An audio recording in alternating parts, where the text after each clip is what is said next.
it's Regina again, back again with another video. I know I was supposed to have this out last night, but it ended up being such a hectic day with all my errands, and then I sat down and filmed a video, but it was 30 minutes long. I just couldn't, for the life of me, figure out how to edit it, because there was a whole lot of talking. So I decided, you know what, let me redo this. So, here I am. Okay, so today's agenda is going to be my social media, because I need to rediscuss that with you again. I would like to talk about my book haul, which is the main point of the video, as well as my September reading list.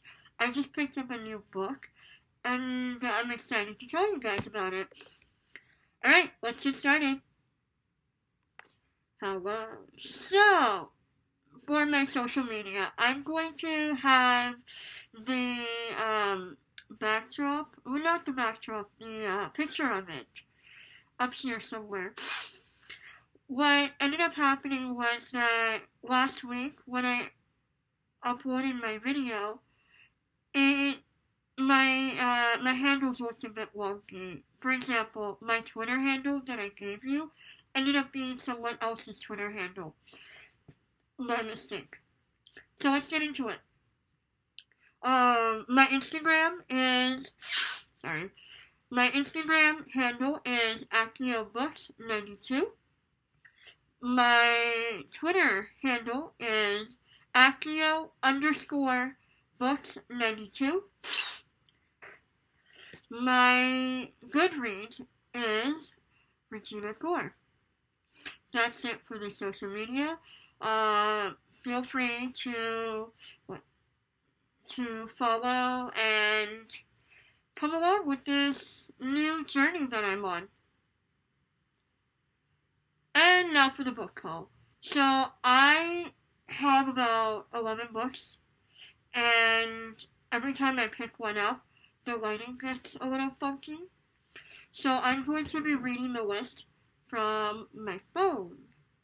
And I'll have the picture of the books on the side. Alright, let's get into it.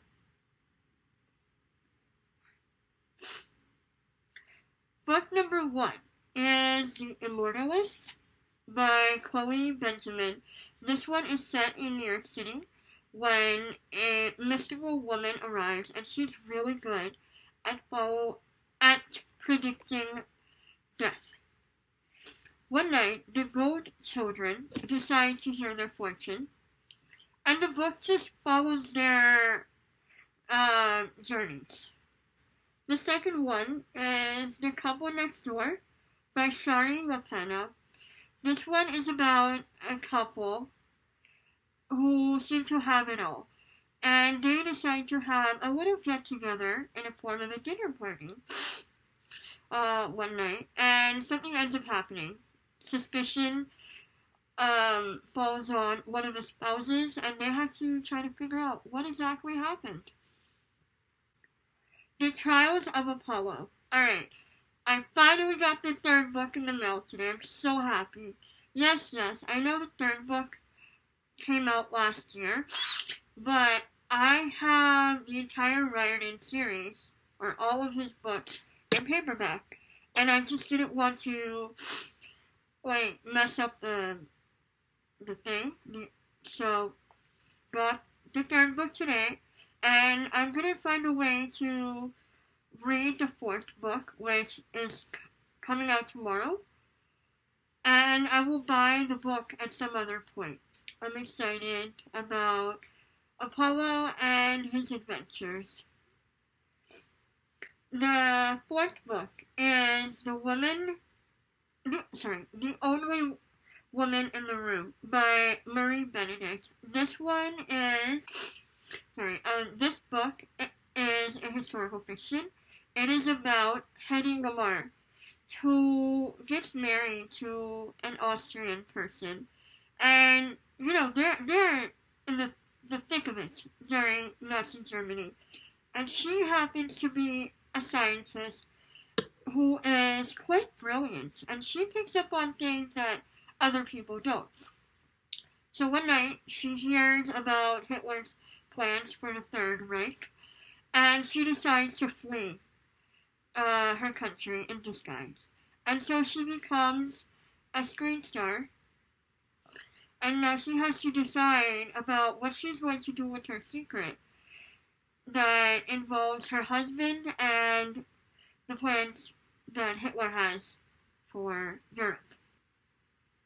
No Child's Game by Andrea White is a science fiction which is set in 2083, as you'll see, and it is based on a reality television show in which 4 or 5 14-year-olds have to compete against each other in on a reality television show. So it is set in Antarctica, and they have to get to the South Pole. So it seems a little bit like the Hunger Games in the sense that their struggle is televised, but it's not like the Hunger Games in which all the districts of Panem are competing against each other. So that's good. The next book is The Goldfinch by Donna Tartt. I got this book last week because I heard that the movie was coming out. And I have a rule where if I know that a show or a movie is based on a book, I will not see it until I read the book. That way I can do a direct comparison. And let's be honest, a lot of the times the book is better. I did the same for Harry Potter, for Twilight, which, okay, You by Carolyn Kepnes, the Percy Jackson series. That was a travesty. The movies, not the books. And Bird Box. The movie was terrible, but the book was actually pretty decent once I started understanding what the book and the premise was about. So I'm excited to read that one, The Goldfinch. The Flight Attendant by Chris Jolien. Sorry.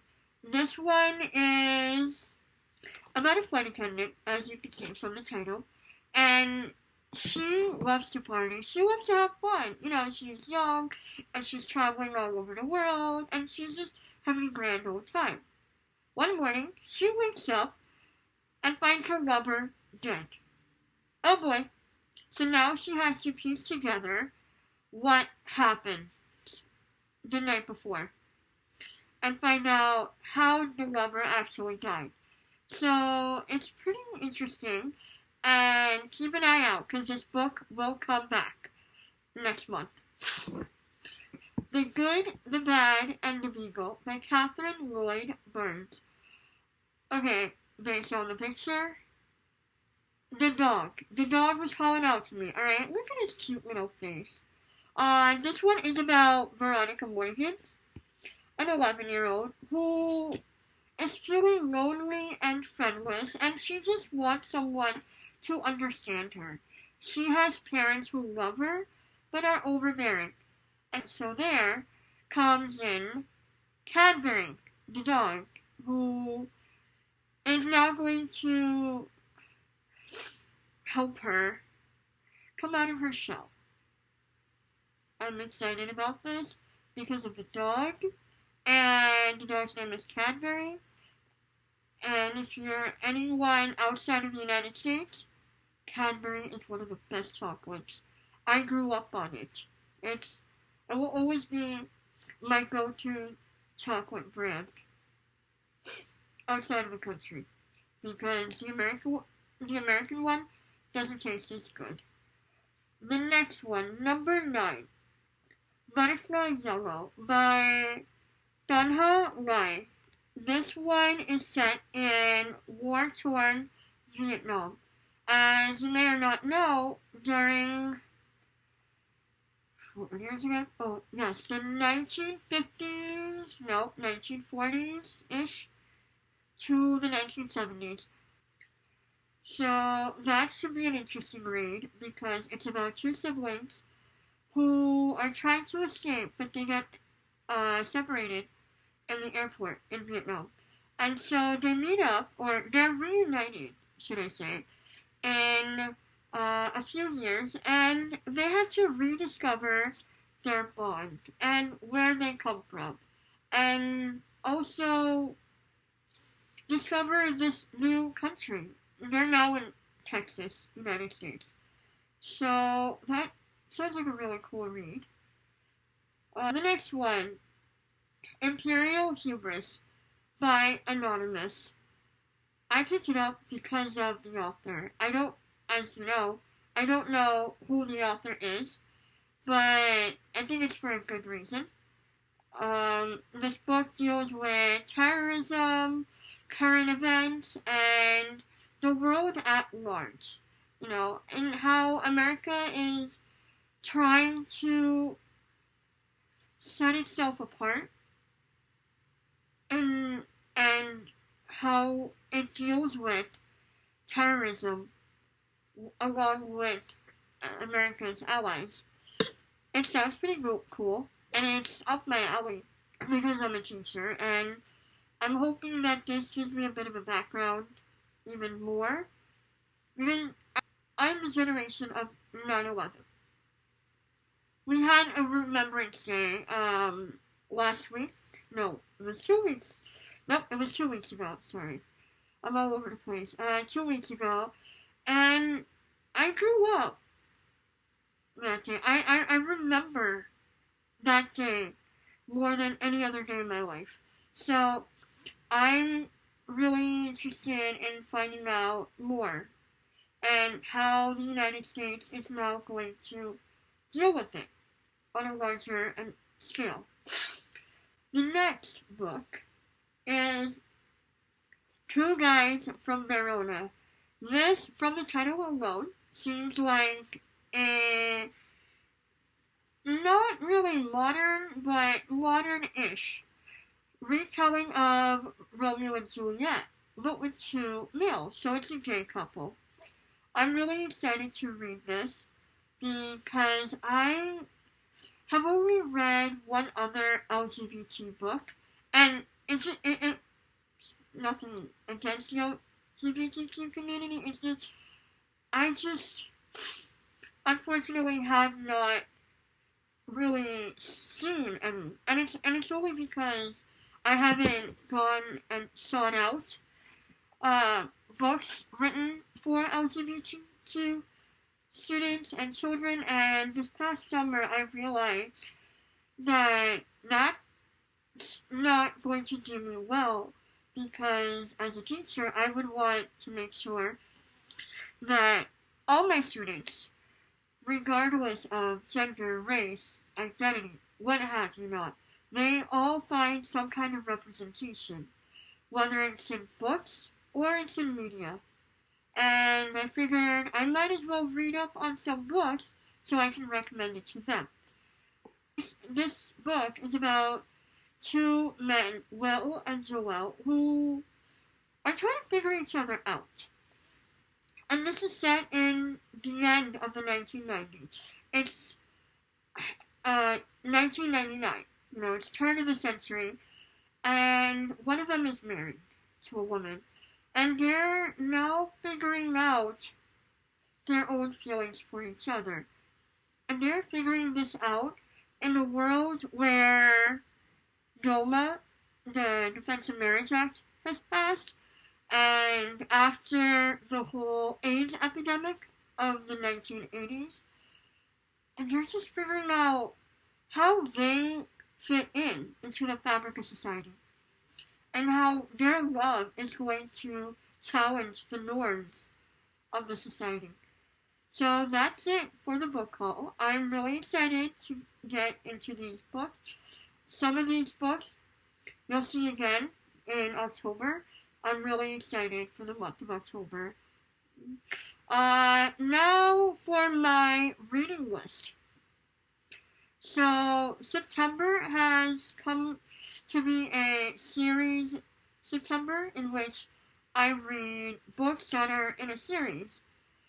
The main author that I've been reading is Rick Riordan. I rediscovered him in April, and I have read the Percy Jackson series, the Heroes of Olympus.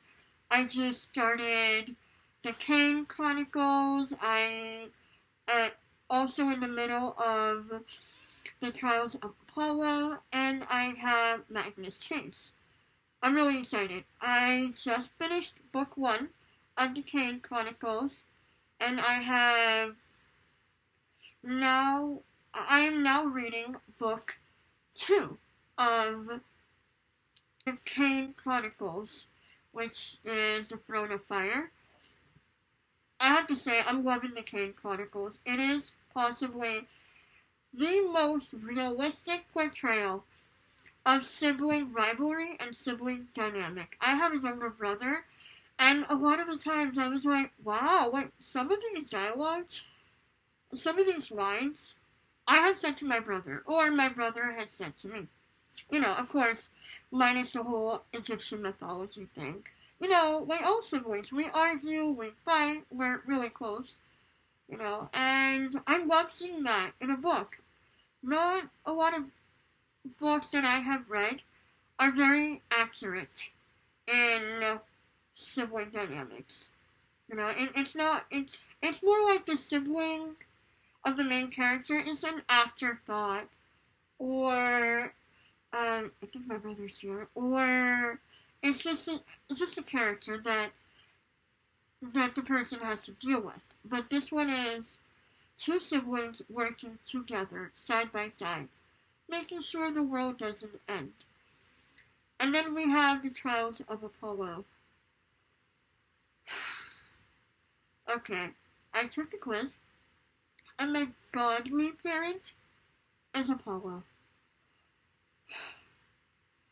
Boy, he is awesome, but he is probably one of the most narcissistic characters I've ever read.